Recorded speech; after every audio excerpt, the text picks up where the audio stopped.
easy go.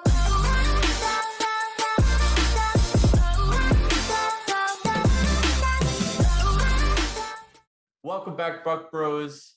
We hope you guys had a great Thanksgiving weekend. I think we all did. How you guys doing? Wonderful, as always. Hey, broadcasters. Great to be back. Hope everybody's got a belly full of turkey and another victory for the Bucs. I had both of those things. Doing good. Yeah, great. It was a great weekend. And I'm just going to jump into the game review now as we took on the Colts this past Sunday. Kind of a shaky start, but we end up with the win, 38-31. I will shout out one of our Buc Bros had probably the game of the week where he selected both Lenny Fournette and got all the bets. So let's start with him, Zach. What a great week for you. Oh yeah, just a banner weekend, I guess, in that regard. Yeah, I mean, that's the game, right? Slow start, and I don't know what happened at halftime, but they obviously got motivated, and then turnover shift momentum. I mean, Shaq Barrett, his strip sack really just switched the whole game around. Then Winfield, Moss is a guy 6 or 7 inches taller than him, and the wheels are start turning. The offense capitalizes. Third down offense, I thought, got real sharp in the second half. Drives were just dying in the first half, and then we're able to convert in the second half. So good adjustments, I think, made on the offensive side, and the defense woke up. And yeah, that's a game. A good team wins that game on the road. We've been terrible on the road, so it's nice to see us show up, look like a good team, and get a big win. Yeah, I would agree, Zach. Great win. I mean, the story of this game really is turnovers and the running game. The running game came to life finally. Leonard Fournette, right, with his 4 tutties. And then the turnovers in the second half really changed the outcome of this game. It kind of looked like that Washington game again to start. Turnovers really weren't able to get off on third down on defense. Didn't play well in that first half, but man, what a second half came out. As Zach mentioned, the strip sack by Shaq Barrett really changed the game, really. You know, the momentum totally swung into the Bucs' favor. Got a little closer at the end. Thank you, Mike Edwards, for tackling that one guy using his face mask, but they didn't call it, so I'm good with that. Regardless, great win. Good win against what looked a very hot team in Indianapolis. So hopefully that gets us going here into the final 6 games. You know, and swept under the rug a little bit is definitely Ronald Jones's touchdown. He was also averaging more than 5 yards a carry, which I think definitely helped. Not to take anything away from Leonard Fournette, but I think that helps when you can have a stable of running backs out there just, you know, pounding that defensive line. It helps to wear down the opposing defense. And that's something that I think we need to see more of, is both of those running backs involved. I'm not sure if Giovanni Bernard is still injured, and that's just why we're not seeing him. But had we had him out there as well, I think we could have taken control of that game for an even longer stretch. The way we were able to shut down Michael Pittman Jr. Was absolutely amazing. Terrible for my fantasy team, even though I did eke out a win. But good to see all around. And then you see guys like Desir get out there and get an interception. You know, he's been playing a little shaky as our 3rd or 4th string, DB out there. But it was a good game all around as far as I'm concerned. I was yelling my head off at Desir the TV all game until the end where he had that pick and sealed it. So yeah, I agree with you though too. Also, I actually loved seeing Ronald Jones in this. I think he had like 7 rushes for 37 yards, so limited touches, but I think he did a lot with them. And I think that change of pace, as you mentioned, it really helps our offense kind of get a different look and a different dynamic. So I would really like to see Ronald Jones more coming into the backfield, even though Lenny had his great day. Can't take anything away from Leonard Fournette in that performance. Does that mean we can say that running the damn ball is a good thing for this offense? I mean, we trailed most of that game, but kept running the ball. I was smitten. I was just banging the drum here watching the game. Like, yes, we're running the ball. Thank God we're running the ball. They didn't get Jonathan Taylor under 20 carries. I agree that the offense should be more balanced going forward, but let's see what this offense is like when you have a healthy Mike Evans, a healthy Antonio Brown. Those are 2 key cogs. I mean, Evans played, but he was questionable all week. I really think he played kind of hurt, obviously. So I would say I don't want to get away from the no risk it, no biscuit model that we have for our offense. But yes, way more balanced, especially if we remember the playoffs, right? We really ran and passed essentially a little, 50-50 almost. So I think that's exactly what we need to do going forward. Evans Yeah, gets hurt every time he catches the ball. His hand goes up immediately every time he gets a grab. Oh yeah, Big dude, a lot to He- hit, a lot of surface Yeah. area to be to get that spear in. Big tree fall hard, I guess. Yeah. Well, what's wild to me is that Brady could have had 3 picks in the first half.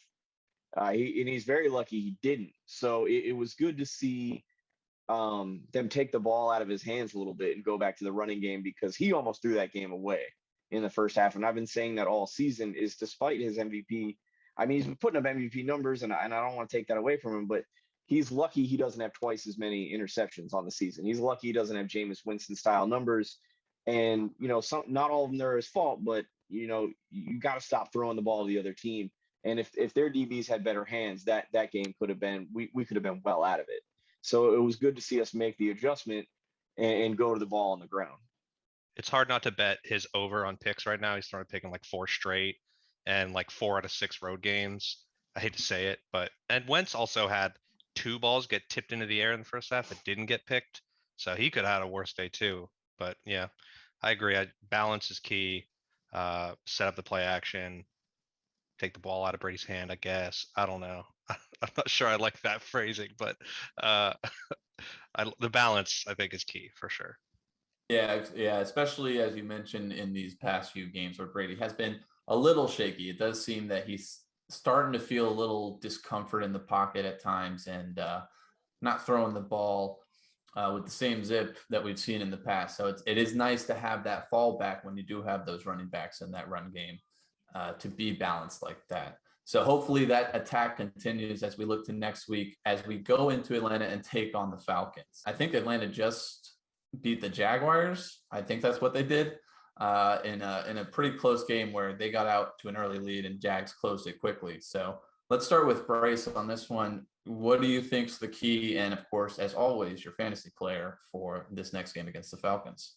Yeah, I think the key to this game, obviously, is just let's kind of do what we did in the second half against the Colts and take that and do it for a whole game on the road against Atlanta. Obviously, Atlanta is not the same team as the Colts are. I know Cordero Patterson is having a hell of a year. That being said, just like Bruce Arians kind of said at his conference, nobody runs the ball well against the Bucs. Don't think he's going to be too much of an option from the backfield running the ball. He may be something we need to look at and contain in the passing game. And then the other thing too is, I mean, Atlanta does have a great tight end in Kyle Pitts. He's kind of trailed off a bit these last few games, but Tampa gives up a lot to tight ends, opposing tight ends. Not sure why. Might just be the way we play. But if we can also make sure that we contain Kyle Pitts, I think we stand a great chance at winning this game. But all said and done, yeah, keep the balanced offense, create turnovers, and it should be a pretty easy win. And my fantasy player of the game will be, I think I'm going to go with the hot hand and Leonard Fournette. I don't think he has 4 touchdowns, but maybe he'll get probably not. I think, Pitts, might have a big game. I think we give up looks at tight ends because we blitz so much and they're just always like a quick read. And I don't know, I guess we're blitzing at the second level. So the tight end might have a plus matchup on a hot read. I don't know, but I agree. Pitts is something to watch for. He's best player on that team probably. But yeah, Atlanta's not a great team, obviously. They let the Jags back in, like Ryan said. I'm not terribly concerned. We beat the hell out of them the last time we played. I know that was at home and earlier in the season, but I don't think they've gotten better really since then. And Matt Ryan at times looks like he has one foot in the grave. So I think the defense if they can set the edge on the line, get pressure on him, flush him out. I mean, we might be seeing Felipe Franks if all things go well. So I think it should be a game we win. If it's like a dicey game at any point, I'll be disappointed because I just think coming off of that win against a hot, good Colts team, it'd be a letdown if this game doesn't if it isn't comfortable. But I think the defense will have a big day. For a fantasy player, you can have Lenny. I think I took all of his touchdowns this week. So I'm just going to go with Mike Evans just because he's off of a quiet game. So we'll try to zig where they're zagging. I think Felipe Franks was reclassified or moved to tight end. So I would be very surprised. Well, the other one's Josh Rosen, right? He's their backup. So if Josh Rosen comes in, I might quickly audible to the Bucs defense as my fantasy pick. So it's funny you say that. The Bucs defense is going to be my fantasy pick for this coming week. I think with the return of Carlton Davis and you've got SMB getting a couple of games under his belt, I think that our defensive line feasts. I think Vita Vea, even short of tooth, is going to get to Matt Ryan a couple of times, and I also expect JPP and Sue to get after Matt Ryan. I think this is going to be a good game for our defense to reestablish themselves going forward, especially with that Bills game coming up. And then pretty much to close out the season, these are going to be relatively easy games. I think these are going to be games where our team can start to coalesce. I don't know what Bryce is saying about Cordero Patterson. That man hasn't broke 60 yards on the ground except for once this season. He's only got 4 tutties, and 2 of them he got last week. So not to throw shade at your stats, but whatever, he's having a great season. Whatever, he had a good game last game, so that's the season relative to me. All right. He had a good game when he played us too. Yeah. I think he had like 20 points. I don't watch the Falcons on a very. Get him, John. Get him, John. But yeah, no, Bucs defense. I'm gonna start them. I'm starting them in fantasy this week. Picked them up off waivers. I'm going with them this week. I think that's your fantasy lock as far as I'm concerned. Lock it up right now. They're gonna be that's what it's gonna be. I'm surprised someone dropped them to have them on waivers. That's interesting. It's the same person in my league who dropped Rob Gronkowski when he broke ribs, and I picked him up. And so I'm also starting Kelsey and Gronk this week. Kelsey as my flex. Hell yeah. Nice. Well, I have the Bucs D in my league, so I'll definitely start them because I love them against the Falcons, to be quite honest. For keys to the game, I don't really have too many. Just keep it clean. Don't do what we did in the Colts game and start up with 2 turnovers. So just keep this clean. I don't think Atlanta necessarily quite has the firepower to keep up with us. And as long as the defense doesn't choke, and they seem to be hitting their strides, at least getting a lot of pressures on the quarterback and turning the ball over like we saw last week, we should take care of business. So for my fantasy player, if we're scoring a lot of points, like I think we will, I'm going to go with an OG that somebody picked in week 1. I don't think we've picked him since. Ryan Suckup is going to be my fantasy player of the week. I think he's going to get a couple of field goals and a lot of extra points. So take Ryan Suckup. I think he's bound to have an 11, 12-point game as a kid. I don't even know if it's possible for him.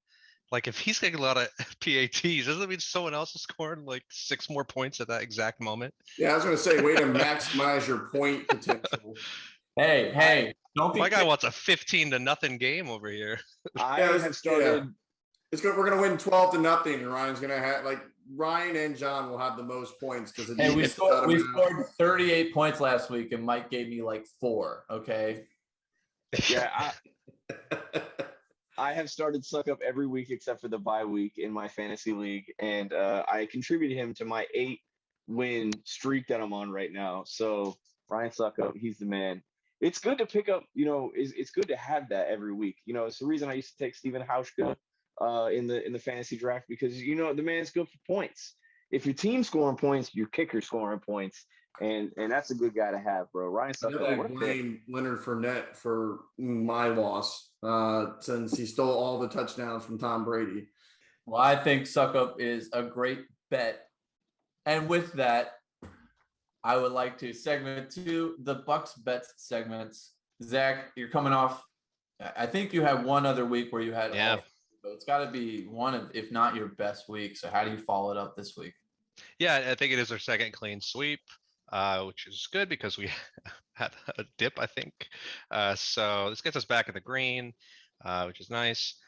We're going to keep it really simple. We're going to stay with the over 0.5 interceptions on our opposing quarterback, Matt Ryan.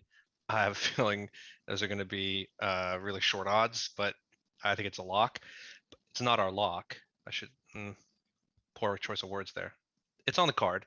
The other one is going to be Atlanta under 19.5 points. I see them riding the struggle bus this whole game. And then lastly, we're gonna go with a pretty good solid trend for the lock. Unders between divisional opponents after November, they hit over 60% of the time, I believe is the number. So we're gonna go with the under. It's 50.5.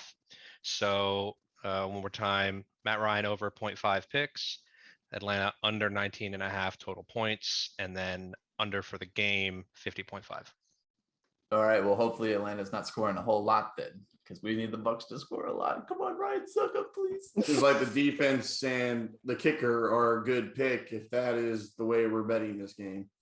You never feel good betting an under. Who likes rooting against points? But it's just this could be a game I see us winning, like 24-3 or something, just like real like cruise control. I get up early, a couple scores early, and then just park the bus. If we'd like to Vita do Vea that. scores another touchdown, does that count for the Tampa Bay defense? Only if it's a scoop and score. If he lines up as a receiver, I'm just saying, it comes out of the backfield, fullback option. Hey, he's a defensive tackle. Give me that 6 points. The moment he declares eligible, I think it's offensive points. I do wonder if you have like a defensive player, if that counts. So like I know we had leagues earlier where you had defensive players. But IDP, yeah. Stats.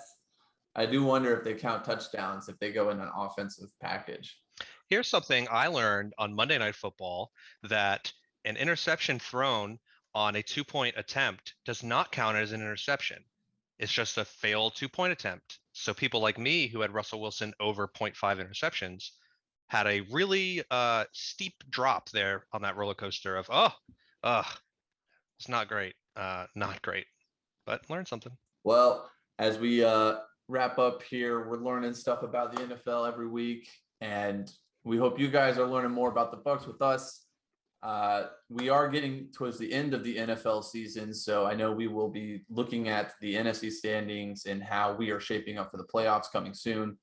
But for now, let's go kick the Falcons' ass in Atlanta. As we like to sign off here, Buc Bros, go Bucs. Go Bucs. Go Bucs. Go Bucs. Brought to you.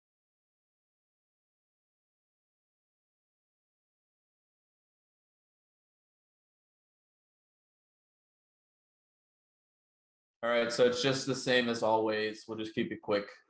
Sound good? Yeah, man.